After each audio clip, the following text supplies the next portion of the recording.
really, I think it's got to be handled in a proper way. If it's not handled in a proper way, we don't want it to happen again. We can never let what happened in the 2020 election happen again. We just can't let that happen. And so the way we go, I know Kash is working on it, everybody's working on it, and certainly Tulsi's working on it. All right, folks, so we have an emergency situation, a true red alert moment. Donald Trump appeared to announce to the American people in the Oval Office that he has ordered FBI Director Kash Patel and Director of National Intelligence Tulsi Gabbard to prevent Democrats from winning elections. What did he say? He says what happened in 2020 can't ever be allowed to happen again, the election of 2020. Well, what happened in the election of 2020? Republicans lost, Democrats won. And now Trump seems to be doubling down on it, ordering his subordinates to change infrastructure and institutions to try to prevent Democrats from ever winning elections and receiving power again. It's part of a full court press that we're seeing by his bullying and pressure campaigns of Republican legislatures, like in Texas and Florida and North Carolina, my state, a swing state, as well as apparently the actual organs of power in the executive branch. This is shocking, it's stunning, it's despicable, and we have to call it out. But before we unpack all that, if you end up liking this video and you want to support the channel, please be sure to hit the like, subscribe, and alert bells before you go. All right, folks, Trump seems to be eager to turn the United States into Viktor Orban's Hungary or Erdogan's Turkey by making the United States a more illiberal democracy, effectively marginalizing the opposition and making it virtually impossible for them to ever win meaningful elections. Let's play the rest of this clip. We can't let that happen again to our country. Look at what's happened where you have millions of people being allowed to come into our country, all because of a crooked election, where they come from prisons, they come from jails, they come from mental institutions and insane asylums, they're drug dealers.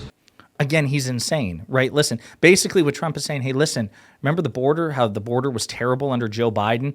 I guess that means we can't let Democrats win elections again, not because we beat them at the ballot box, but because we are working to change the rules to prevent them from ever winning elections. That's illiberal as hell. I'll point out that Trump is actually experiencing some measure of setback in some corners in red states. So as Politico reported, Indiana Republicans don't have the votes to back Trump's redistricting, Senate leader spokesperson says. The news just comes days after Trump held a phone call with reluctant members. Indiana Senate Republicans say they don't have the votes to pass mid-cycle redistricting despite a pressure campaign from the White House, according to a spokesman for Senate President pro tem Roderick Bray. But Donald Trump's allies are still demanding the matter comes up for a vote in a special session. Quote, the votes aren't there for redistricting, said Molly Swigart, Bray's spokesperson. The news comes just days after Trump held a phone call with reluctant members of the caucus. Politico spoke to 4 people close to the sensitive talks, all of whom were granted anonymity to discuss the issue. Indiana State Republicans' latest move threatens to upend what has been a nationwide push from the White House to force red states to redraw maps ahead of the midterms. 3 of those people said Indiana Governor Mike Braun was inclined to call a special session to redo the state's maps, a move that could come as early as next week. A spokesperson for Braun told Politico that the governor, quote, is still having positive conversations with members of the legislature and is confident the majority of Indiana State House Republicans will support efforts to ensure fair representation in Congress for every Hoosier. They said the White House conducted a dial-in poll of lawmakers that revealed the majority of Senate Democrats backed mid-cycle redistricting. But one of the Republicans cautioned that colleagues were confused by instructions for the survey because the administration did not provide guidance on how to move forward. 2 of those Republicans briefed on the poll said the White House believed the poll showed a majority of the holdout caucus supports mid-cycle redistricting, but they said that Bray and his leadership team represent the majority of no votes. Quote, if Bray would personally release his leadership to support this, there would be enough votes for this to pass. The White House did not immediately respond to requests for comment. A person close to the White House who was granted anonymity to discuss the pressure campaign disputed that the votes weren't there. So again, there's a full court press by Trump to effectively gerrymander his way into a majority, and he's facing some pushback. But this just goes to show how desperate he is. He does not want to compete with Democrats on relatively even terrain, so he's trying to rig the rules of the game in his favor, which just automatically guarantees him victory no matter how poorly he performs or how unpopular he is. It is staggering, and it is consistent with what he said in that first clip. He is working as both the President of the United States and as a political party leader, both at the federal and state level, to try to rig the game in his favor. And this is incredibly dangerous, and we need to stay vigilant, and we need to call it out. But with that in mind, there are other clips from this press conference that we need to talk about, including this, in which, again, Donald Trump is visibly confused and doesn't seem to understand how percentages work. Equivalent amount, and amazingly, everybody agreed. So our drug prices are going to be coming down 100%, 200%, 300, 400, 500% in some cases. It's mathematically impossible. It cannot be done. You can only go to 100%, and then the pharmaceutical companies would be giving it to you for free if you made it 100% off. And then anything beyond that, they would actively be paying you for the drug that they're giving to you for free, right? That is impossible. It's impossible. And yet he doubles down on it, either because he's an idiot or because he thinks his base are idiots, or perhaps both. Here's some other clips. Or put on hold. Do you know what happened there, and does that affect your decision whether or not to send tomahawks? No, I don't want to have a wasted meeting. I don't want to have a waste of time, so I'll see what happens. But we did all of these great deals, great peace deals. They're all peace deals, agreements, solid agreements, every one of them. But this one, and I said, go to the line of battle, the battlefield lines, and you pull back and you go home, and everybody take some time off, because you got two countries that are killing each other. Two countries that are losing 5,000 to 7,000 soldiers a week. So this is Trump.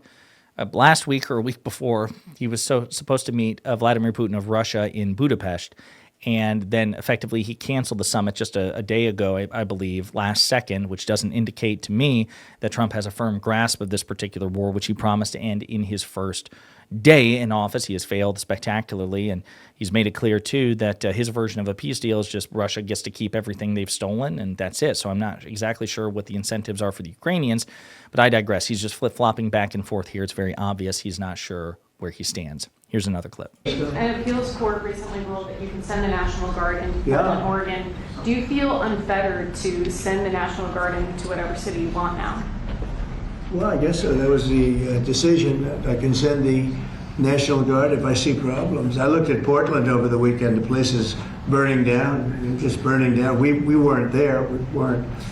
I should note that the appellate court, I believe it was the Ninth Circuit. It was three of the judges. It wasn't the full panel. It was three judges from the Ninth Circuit which ruled on this. Two appointed by Trump, one appointed by President Clinton, and even the two Trump-appointed judges, which effectively reversed most of the district judge's opinion, not all of it. They said the Texas National Guard can't be deployed, but they can deploy the Oregon National Guard in Oregon over the governor's objections and over the lower court's rulings. But even they conceded explicitly in their majority opinion that Trump is exaggerating. He's lying about the extent to which Portland is a war zone, but they're like, it doesn't have to be, and he doesn't have to be telling the truth to deploy the Guard in the first place. So pretty staggering, but that's what Trump judges tend to do. Not always, but tend to. Here's another clip. Opinion that we have the right to use the National Guard. You would think that would be common sense. We have the right to use the National Guard to put out trouble. Well, that's, how I got elected.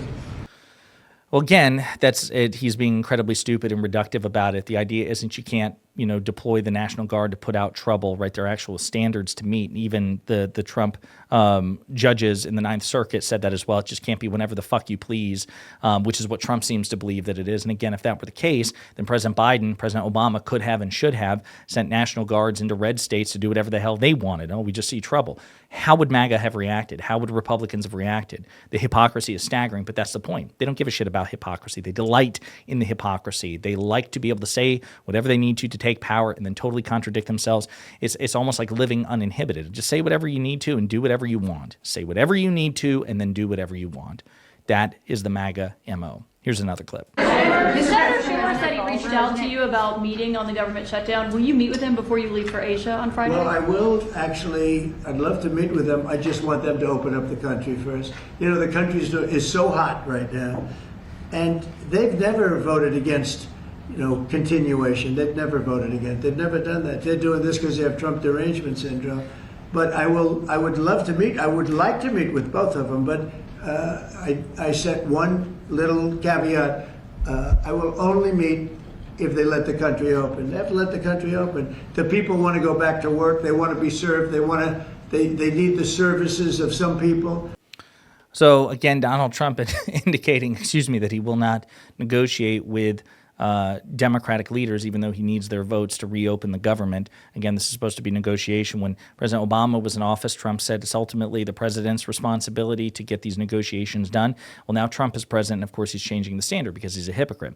The polling on this has not been good for Trump. His approval rating has not declined substantially as a consequence of the shutdown, but more Americans than not do blame him and the Republicans for the shutdown. So this could be protracted, forever, as long as Trump probably doesn't give a shit that the American people are more inclined to blame him than the Democrats, unless he starts to see his approval rating dip as a consequence, which is a related but separate issue, and it hasn't yet. So we'll see what happens. Very last clip in which, again, Trump flexes his authoritarian muscle to say that if people who he doesn't like win elections, then, the federal government will not cooperate with them. Well, I looked at the polls, and looks like we're going to have a communist as the mayor of New York. It'll be very interesting. But here's the good news. He's got to go through the White House. Everything goes through the White House, at least this White House it does. And we'll have to see what happens. But what the hell does that mean?